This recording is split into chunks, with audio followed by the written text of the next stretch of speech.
Can you understand this story? Stay until the end to test yourself. Anna wants to go to the city center. She walks to the bus stop.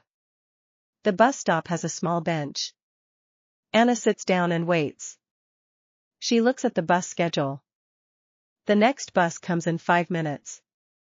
A red bus arrives at the stop. The door opens slowly.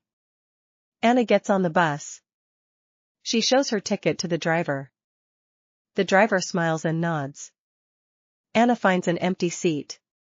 She sits by the window. The bus starts to move. Anna watches the streets outside.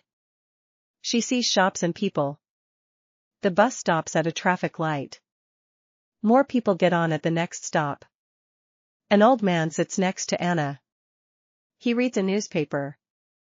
Anna counts the stops. She needs to get off at stop number 8. The bus announces the next stop. It is her stop. Anna says thank you to the driver and gets off the bus.